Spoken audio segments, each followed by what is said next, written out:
Choque de guerreros. Las provincias de Prusia Oriental constituían un vasto espacio de llanuras, bosques, lagos y ríos.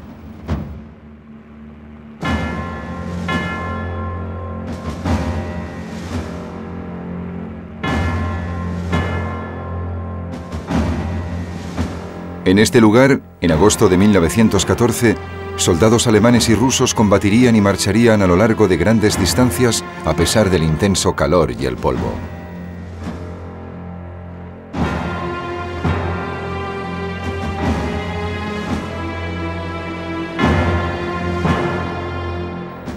En el frente oriental, el avance se medía en cientos de kilómetros, en contraste con los pocos que se ganaban en el oeste, con un elevado coste en vidas humanas.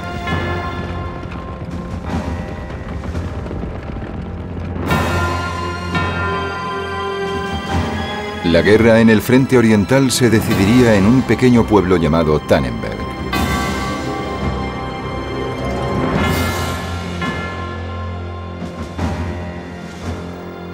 Tanto los alemanes como los rusos confiaban en la victoria y en terminar la guerra antes de la Navidad.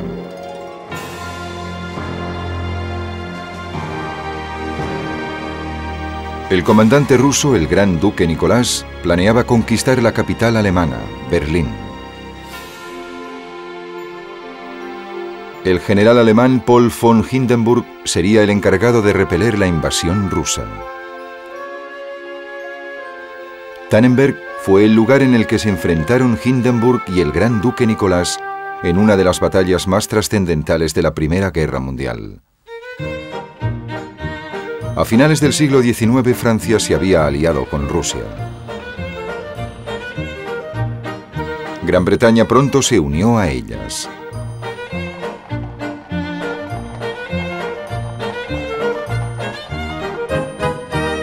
Fue una de las mayores alianzas de Europa. Su objetivo era evitar el dominio alemán del continente.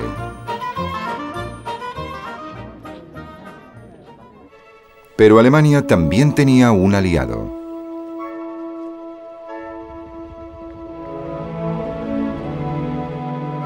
El Imperio Austrohúngaro, que ya estaba en declive.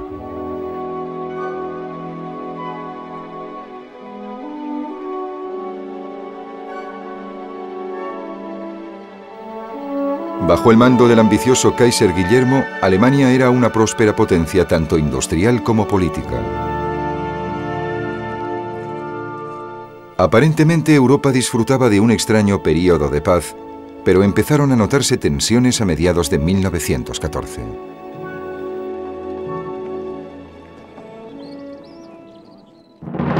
El punto crítico se alcanzó el 28 de junio. El heredero al trono austríaco, el archiduque Franz Ferdinand y su mujer Sofía, fueron asesinados en Sarajevo, la capital de Bosnia.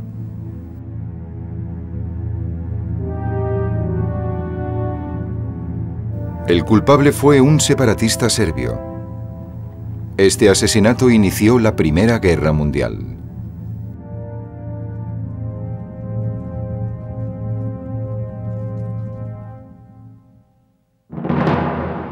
Las grandes naciones se movilizaron y se prepararon para la guerra.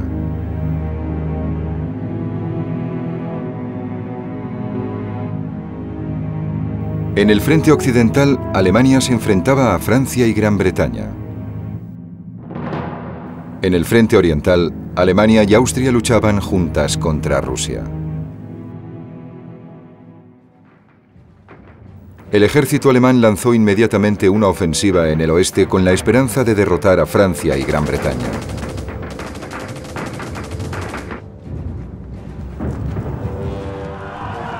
Pero en el este, el ejército alemán se vio obligado a ponerse a la defensiva desde el principio.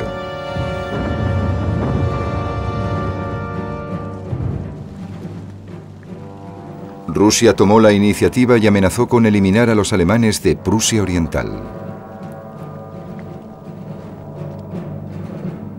El comandante supremo alemán, el general Helmut von Moltke, decidió que solo había un hombre capaz de cambiar tal situación. El general Paul von Hindenburg dejó su retiro para salvar Alemania.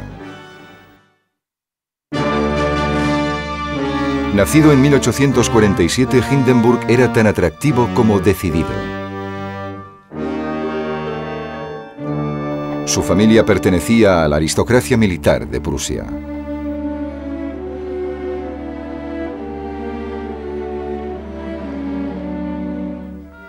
Hindenburg se convirtió en cadete militar entrando en servicio a los 18 años. Se unió a la élite de los guardias de a pie de Prusia en 1866. Luchó con valentía en las guerras austrio-prusiana y franco-prusiana, siendo condecorado por su valor en 1870.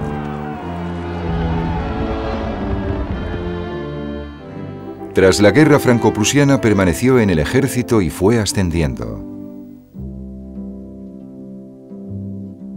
Al retirarse el conde Alfred von Schlieffen en 1904, Hindenburg, ya general, fue elegido para sustituirle. Sin embargo, durante la prueba final de las maniobras militares anuales en 1905, tuvo la desgracia de vencer al Kaiser. Se dio cuenta de que aquello no sería bueno para su carrera y prefirió pasar al retiro. Más tarde escribiría: mi carrera militar me había llevado mucho más lejos de lo que había esperado. No había perspectivas de guerra, así que pedí retirarme. Aunque seguía estando activo dentro del ejército, incluso en la Asociación de Excombatientes de la Guerra Franco-Prusiana, Hindenburg estaba impaciente.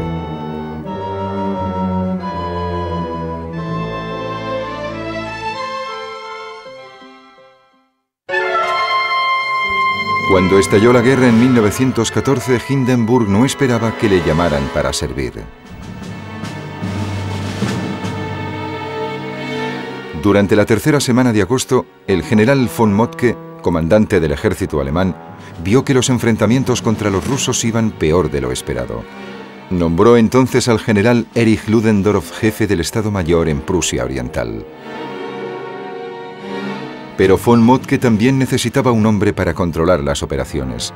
Uno de sus oficiales señaló que Hindenburg vivía muy cerca de la línea ferroviaria principal que iba hacia el oeste. Von Moltke inmediatamente se puso en contacto con él. No le costó convencerle y Hindenburg subió al tren inmediatamente con Ludendorff para dirigirse al frente.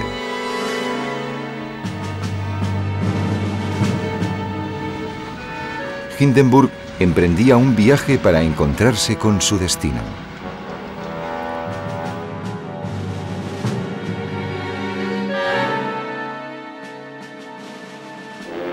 En el este, el comandante en jefe ruso, el gran duque Nicolás, también tenía la vista puesta en la victoria. Nacido en 1856, el gran duque Nicolás era miembro de la más alta aristocracia rusa. También era el tío del zar Nicolás II.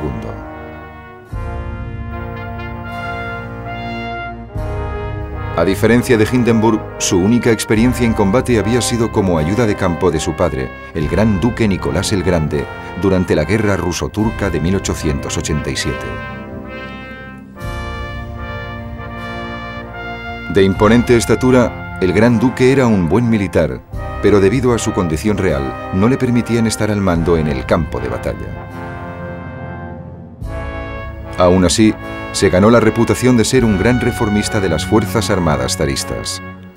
Eso le hizo poco popular entre algunos de los oficiales de más edad del ejército ruso. Su mayor crítico era el general Yakov Zhilinsky, jefe del Estado militar ruso, aunque lucharían juntos durante los primeros meses de la Primera Guerra Mundial. Cuando empezó la guerra, el zar decidió declararse comandante supremo de las fuerzas rusas.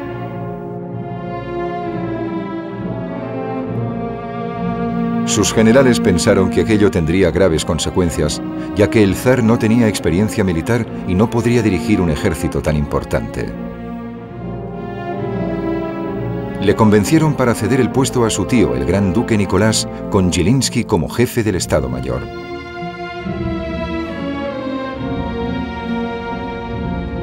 En las primeras semanas de la guerra, las victorias rusas parecían confirmar que la elección del gran duque Nicolás era un acierto. Este confiaba en que sus ejércitos continuarían avanzando hasta conseguir la victoria decisiva.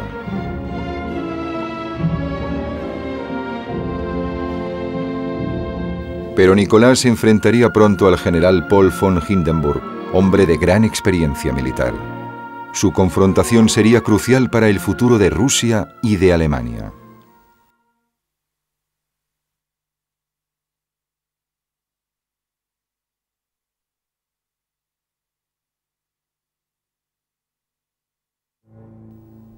Cuando ambos bandos entraron en guerra en agosto de 1914, sus ejércitos se desplegaron según unos planes que habían sido ideados y retocados a lo largo de varios años. El jefe del Estado Mayor alemán basaba su estrategia en las limitaciones de los sistemas de carreteras y ferrocarriles de la Rusia zarista. Sabía que la movilización rusa no sería rápida. Así que los alemanes enviaron el grueso de su ejército al oeste. El octavo ejército alemán, una fuerza relativamente pequeña, se quedó para proteger la frontera oriental.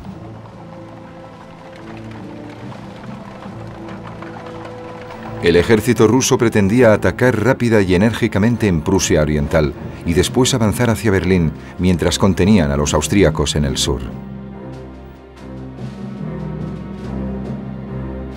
Berlín era el objetivo del gran duque Nicolás. Creía que si se apoderaba de la capital alemana, la guerra tendría un final rápido y triunfal. La apisonadora rusa, como se conocía al ejército ruso, se movilizó mucho más rápido de lo que los alemanes habían previsto.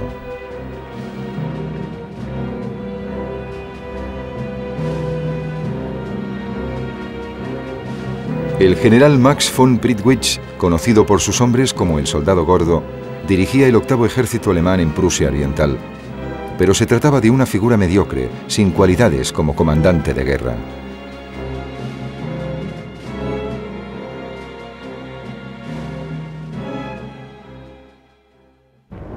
El 17 de agosto de 1914, el gran duque Nicolás lanzó su invasión sobre Prusia Oriental. Cogió desprevenidos a los alemanes y pronto los obligó a retroceder.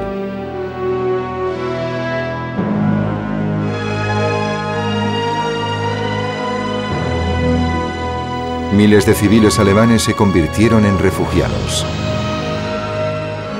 Asustados por los rumores de la falta de piedad de los rusos, huyeron hacia el oeste.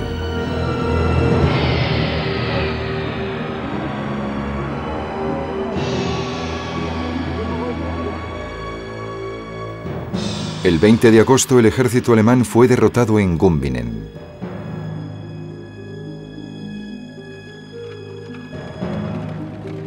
Los alemanes seguían retrocediendo.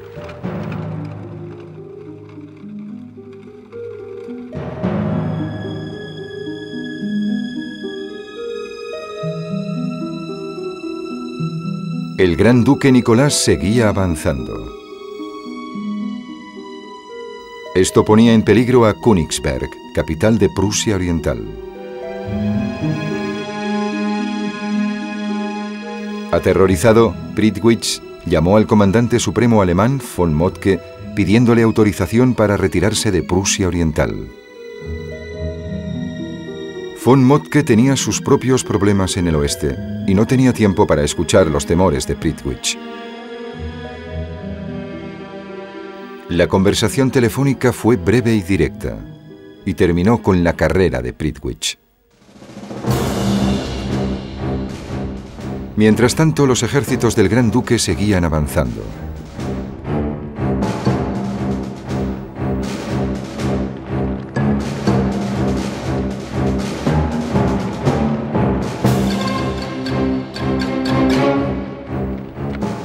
Los alemanes empezaron a preparar desesperadamente una nueva línea de defensa en la retaguardia.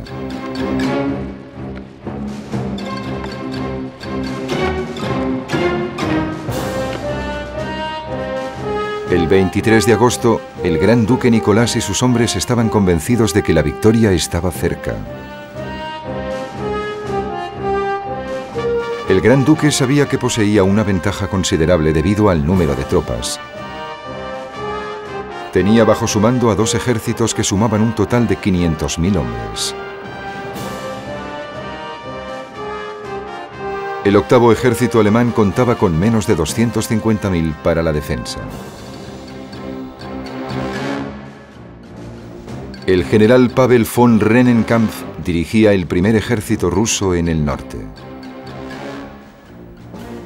El segundo ejército en el sur estaba bajo el mando del general Alexander Samsonov.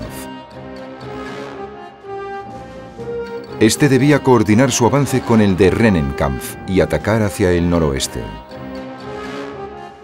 Las intenciones del gran duque eran aislar las fuerzas alemanas de Prusia Oriental en la zona de Königsberg.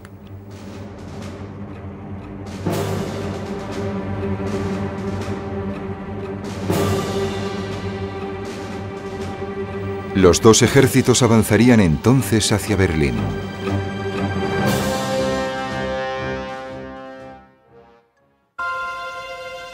Hindenburg se encontró frente a esta grave situación al llegar al cuartel general de Prusia Oriental.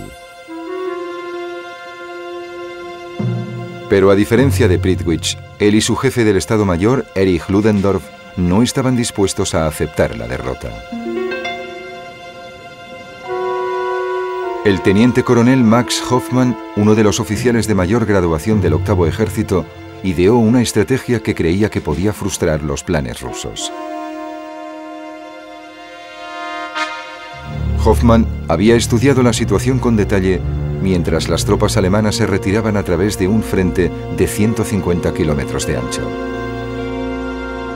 Comprobó que el segundo ejército del general Alexander Samsonov se hallaba en precario porque empezaba a adelantar al primer ejército de Rennenkampf, que estaba más al norte. Hoffmann vio que la zona de los lagos masurianos estaba entre los 2 ejércitos rusos. Era como una barrera infranqueable, rodeada de bosques y pantanos. Así que mientras los comandantes del gran duque Nicolás avanzaban, un área de más de 80 kilómetros de vías fluviales separaba sus 2 ejércitos. Ese gran obstáculo natural proporcionaría un tiempo importantísimo a los alemanes. Hindenburg y Ludendorff estaban de acuerdo con Hoffmann de que se podía obtener provecho de esa situación. La geografía permitiría a los alemanes concentrar sus fuerzas primero contra un ejército ruso y después contra el otro.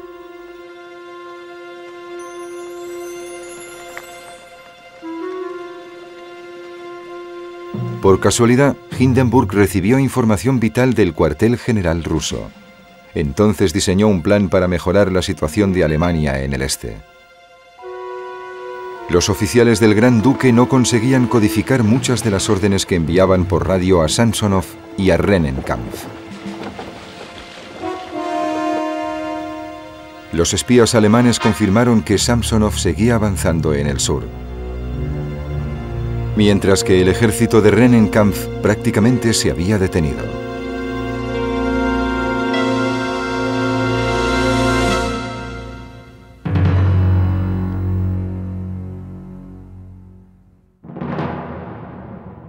Hindenburg decidió que Samsonov era la amenaza más inmediata y se dispuso a atacarle primero.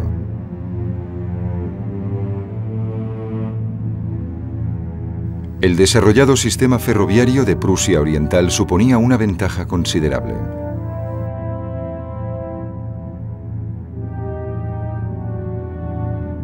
Sacándole el máximo rendimiento, Hindenburg trasladó una gran fuerza militar hacia el sur para atacar al segundo ejército de Samsonov.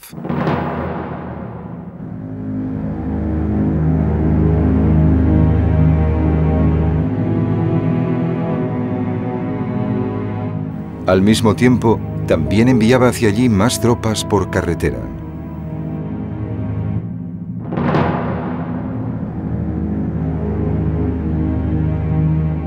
Dejó solo una escasa fuerza de reconocimiento en el sector norte.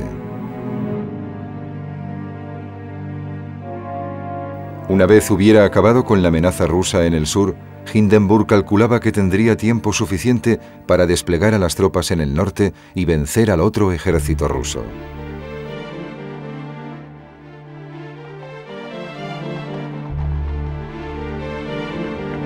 Pero debido a la aplastante superioridad numérica de las fuerzas rusas, se dio cuenta de que corría un gran riesgo.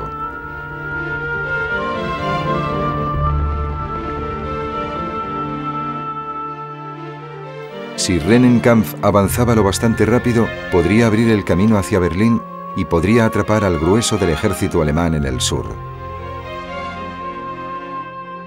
Pero el alto mando alemán no esperaba que Rennenkampf ayudara a Samsonov, ya que Hoffmann reveló a Hindenburg que los dos generales rusos se odiaban. Su animosidad se remontaba a la guerra ruso-japonesa de 1905, cuando ambos eran coroneles. Ese evidente antagonismo podía ser una ventaja para los alemanes. El gran duque Nicolás creía que la enemistad entre sus dos generales había sido olvidada y seguía confiando en su propia estrategia. Si ambos ejércitos seguían avanzando simultáneamente, el gran duque estaba seguro de que gracias a su velocidad, su potencia de fuego y su superioridad numérica, acabarían con el ejército alemán.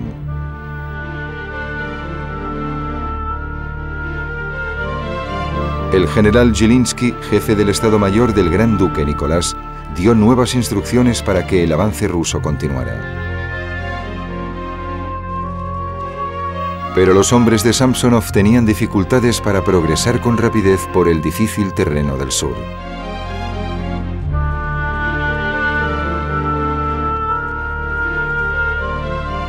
Además, sus líneas de abastecimiento se estaban alargando y los hombres estaban agotados tras días de marcha forzada sin casi alimentos ni agua.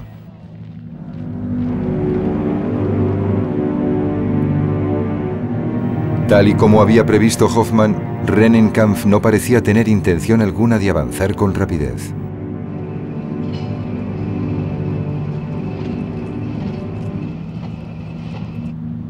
Mientras tanto, la frenética movilización de fuerzas de Hindenburg contra Samsonov se hallaba prácticamente lista.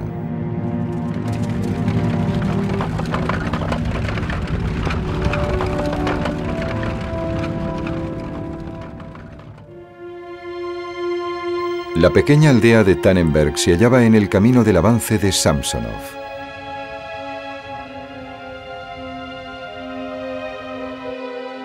$750.000 soldados alemanes y rusos estaban preparados para la batalla en el frente oriental.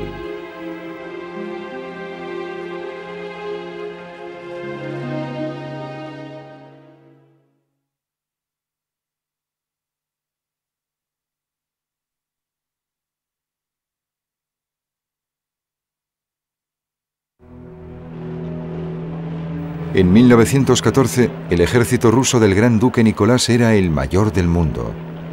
Podía movilizar a 5 millones de hombres en unas semanas. Los reclutas rusos eran en su mayoría campesinos, pero se convertían en excelentes soldados y tenían un buen liderazgo. Estaban acostumbrados a las condiciones extremas, desde las heladas temperaturas del invierno al caluroso y ardiente verano ruso.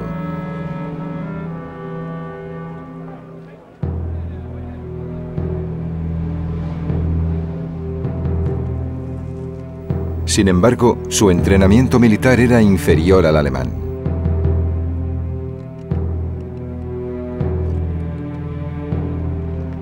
En 1914, la mayor parte de los soldados rusos eran reclutas nuevos con poca o ninguna experiencia en combate. Sus armas, especialmente las de artillería, también eran inferiores. Pero lo más grave era que estos soldados estaban dirigidos por oficiales que destacaban por su incompetencia, desidia y corrupción. Lo único que los oficiales, incluidos el Gran Duque Nicolás, tenían en común con sus hombres era su respeto por el zar, a quien consideraban casi un dios. También tenían confianza en su superioridad numérica. muchos oficiales rusos afirmaban que la cantidad tenía una calidad propia superior.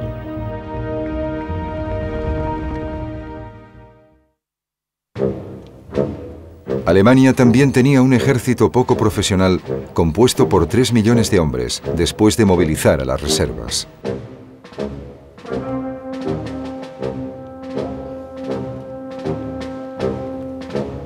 Pero a diferencia de los rusos, los reservistas alemanes eran entrenados cada año.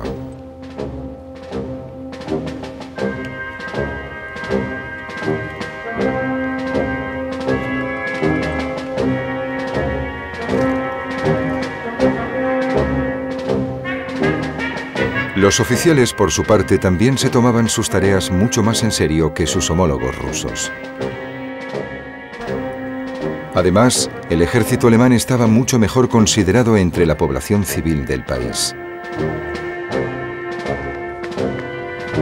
Cada elemento del ejército alemán sabía cuál era exactamente su misión. Los alemanes tenían otra ventaja, que era una tecnología mejor.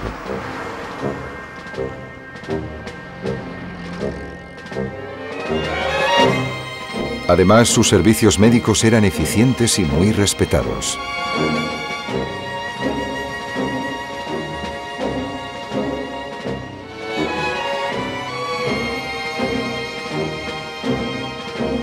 Incluso en los niveles más bajos, las tropas alemanas estaban bien preparadas.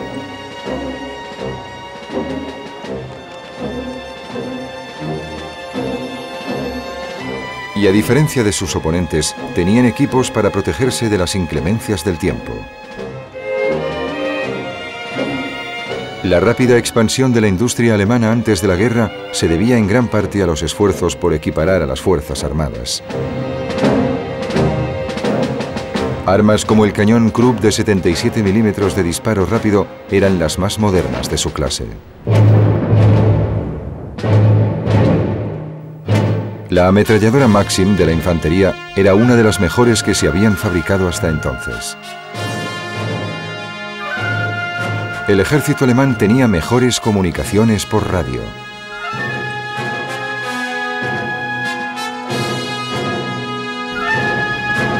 Y Alemania también disfrutaba de mejores comunicaciones por carretera y ferrocarril, lo que permitía movilizar sus tropas más rápidamente que los rusos. Eran excelentes en la construcción de defensas de campo. Además, el Estado Mayor alemán era considerado el más eficiente del mundo.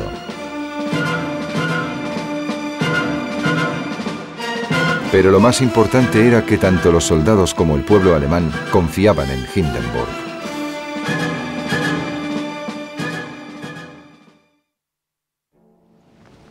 A medida que se acercaba el mes de agosto, ambos bandos se prepararon para un choque definitivo y crucial.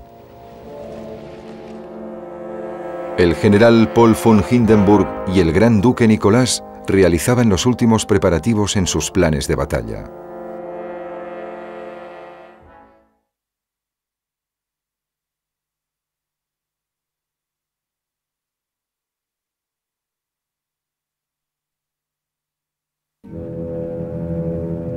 Durante la última semana de agosto, Prusia Oriental había sido testigo de un gran despliegue de tropas alemanas al mando de Hindenburg, a pie y en tren.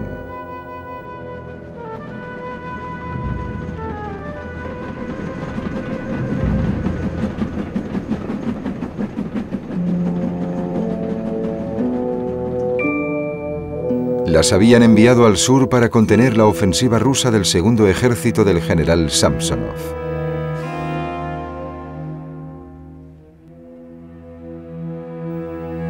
Este tenía órdenes del gran duque Nicolás de avanzar a toda velocidad y aislar a las fuerzas de Hindenburg. Samsonov creía que las tropas alemanas que tenía ante él eran débiles y que estaban desorganizadas. En realidad, Hindenburg había preparado una fuerza muy potente para enfrentarse a él.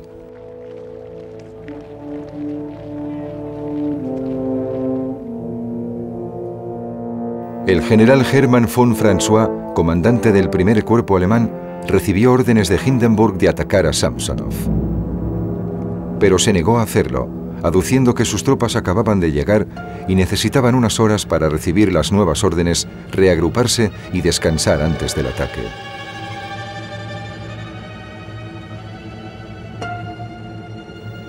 Erich Ludendorff, jefe del Estado Mayor, se puso furioso al saberlo, pero Hindenburg y Hoffmann, que confiaban en el criterio de von François, le calmaron.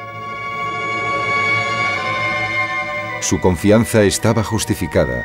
En 24 horas, von François había empezado a avanzar hacia el flanco izquierdo de Samsonov.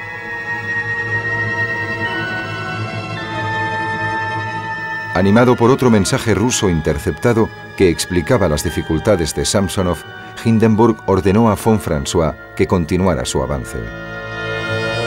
El 26 de agosto, presionado por el gran duque Nicolás, Samsonov se dirigió directamente hacia una trampa muy elaborada.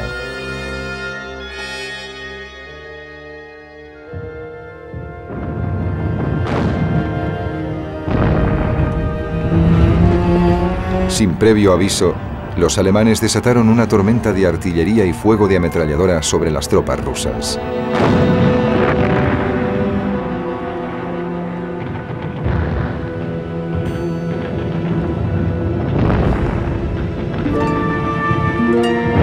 Aturdidas y destrozadas, las divisiones de vanguardia de Samsonov retrocedieron.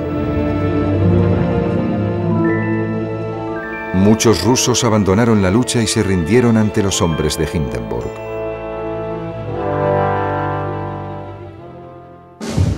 El 27 de agosto, von François atacó al ejército de Samsonov por el flanco.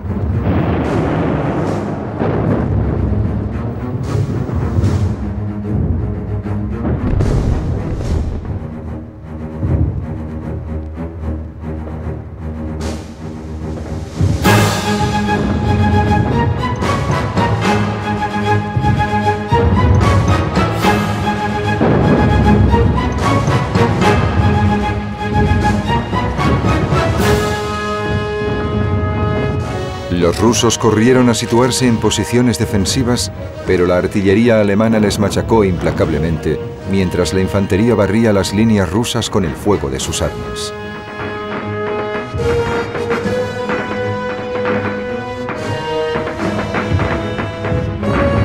Al ver que los rusos vacilaban, los alemanes lanzaron un ataque decidido.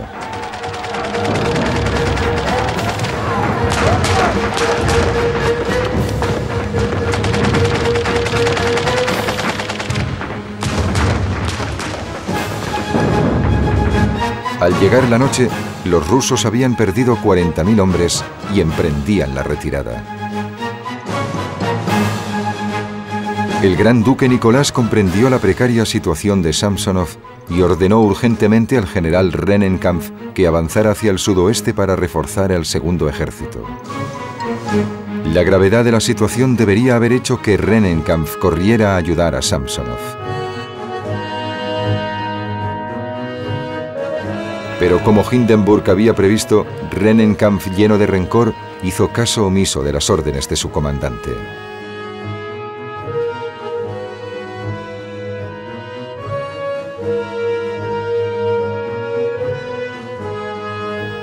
Samsonov estaba solo para intentar salvar a su ejército.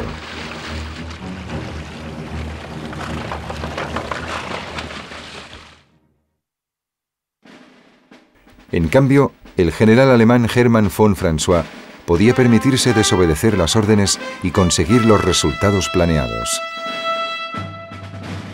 El 28 de agosto, con el segundo ejército ruso paralizado en los bosques y la vegetación de Tannenberg, Hindenburg ordenó a von François que evitara que la fuerza de Samsonov escapara hacia el oeste.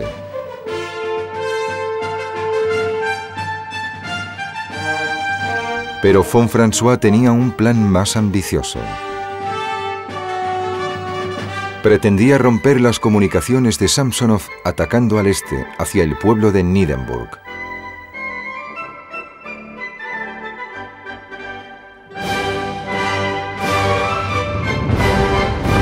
El pueblo y el paisaje que lo rodeaba sufrieron primero un intenso bombardeo.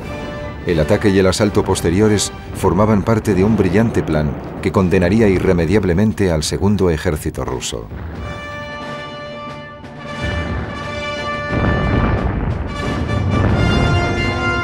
Hindenburg ordenó entonces al resto de sus fuerzas que aniquilasen completamente al desventurado ejército de Samsonov.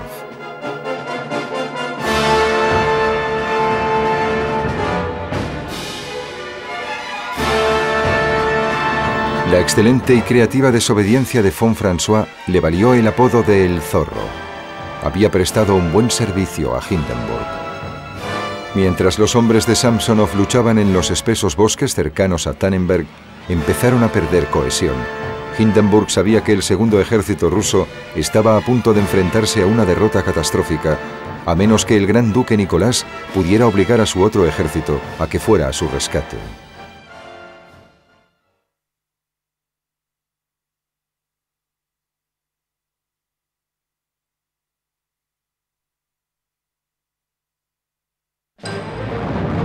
Durante los últimos días de agosto de 1914, los despiadados ataques alemanes sobre los restos del segundo ejército de Samsonov prosiguieron.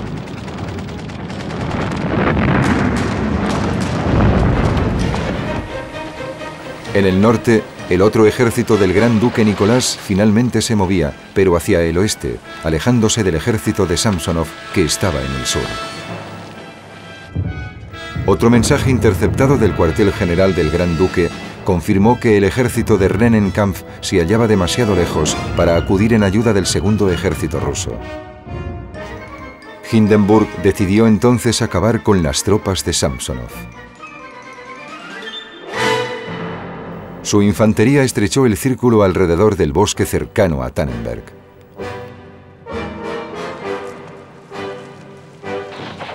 Los rusos se asustaron e intentaron evitar a los cazadores alemanes, pero no sirvió de nada.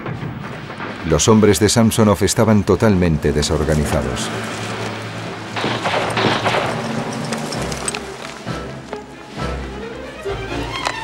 Miles de ellos arrojaron las armas al suelo y se rindieron.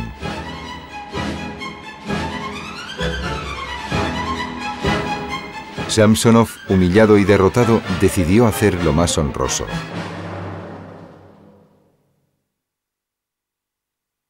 La noche del 29 de agosto se adentró en el bosque. Minutos después se oyó un solo disparo. Al día siguiente, los restos del ejército de Samsonov habían sido erradicados sistemáticamente.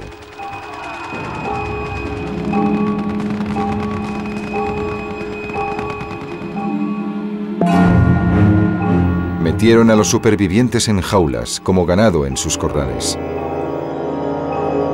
Las fuerzas de Hindenburg habían capturado a 93.000 rusos y solo habían perdido 35.000 hombres.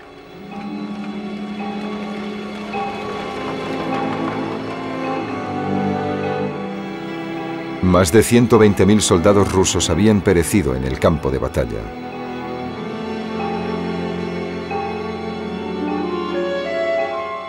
Los alemanes también habían capturado más de 700 piezas de artillería rusa.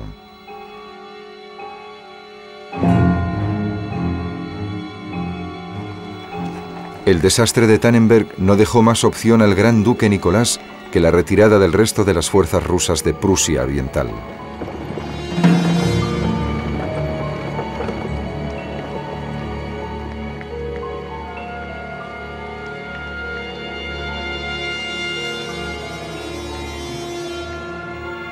Hindenburg avanzó rápidamente para cortarles la retirada.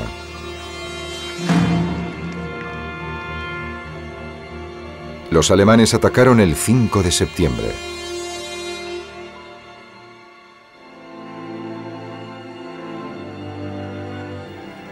Y el día 9, las tropas de Hindenburg habían capturado 30.000 prisioneros más.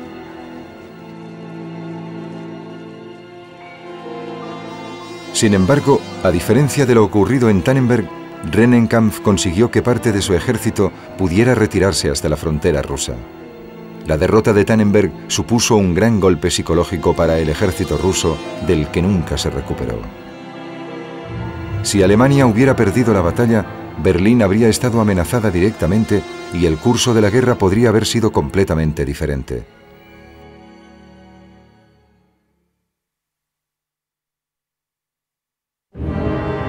El general von Hindenburg fue ascendido a mariscal de campo. Como héroe de Tannenberg se convirtió en un icono nacional.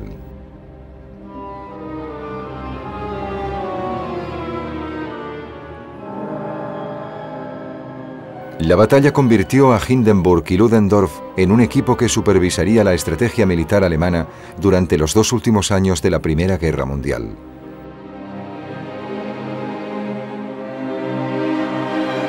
Tras la derrota final de la guerra, Hindenburg se convirtió en el presidente de la República de Weimar.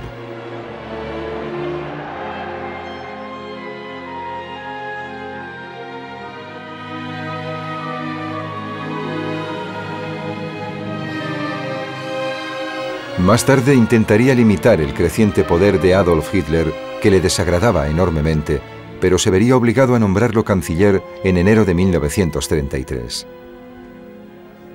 Tras una vida memorable y extraordinaria, Hindenburg murió a los 87 años, en agosto de 1934. Fue enterrado en un santuario cerca de Tannenberg, escenario de su mayor triunfo, con toda la pompa requerida.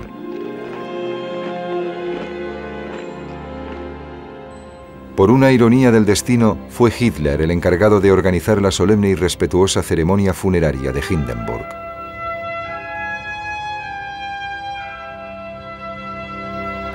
Con la muerte de Hindenburg, Hitler consiguió alcanzar el poder absoluto. Poco después pondría a Alemania en una posición que sería todavía más desastrosa que los terribles días de la Primera Guerra Mundial.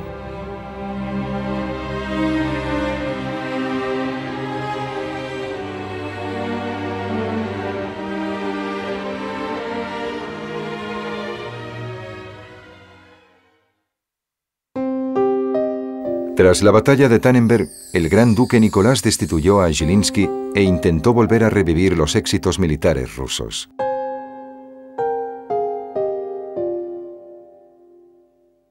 El continuo y nefasto liderazgo supondría más reveses y la desmoralización de las tropas rusas después de la derrota en Tannenberg.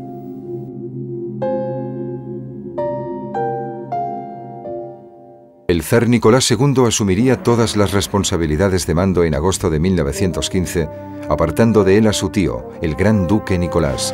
Sería una decisión terrible para Rusia que la conduciría a su derrota definitiva. El gran duque Nicolás fue nombrado gobernador general del Cáucaso, donde los rusos consiguieron una serie de victorias contra los turcos. Continuó pidiéndole a su sobrino, el zar Nicolás, que iniciara la necesaria reforma rusa. Pero ya era demasiado tarde, y durante la Revolución Rusa, en noviembre de 1917, el zar y su familia fueron detenidos y más tarde ejecutados. Rusia quedó bajo el puño de hierro de Lenin y los bolcheviques.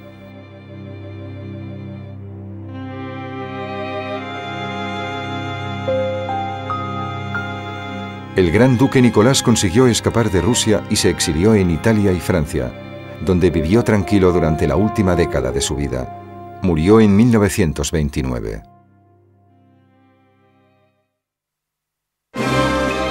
Tannenberg fue la victoria alemana más convincente y espectacular de la Primera Guerra Mundial.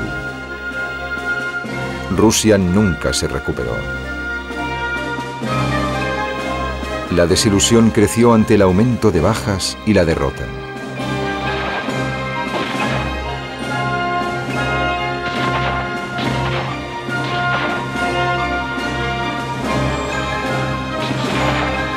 Esta creciente vulnerabilidad abrió la puerta a los bolcheviques para que se hicieran con el poder. En cuanto a la batalla de Tannenberg, Hindenburg, con su frialdad y su gran experiencia bélica, fue un rival invencible para el gran duque Nicolás de Rusia.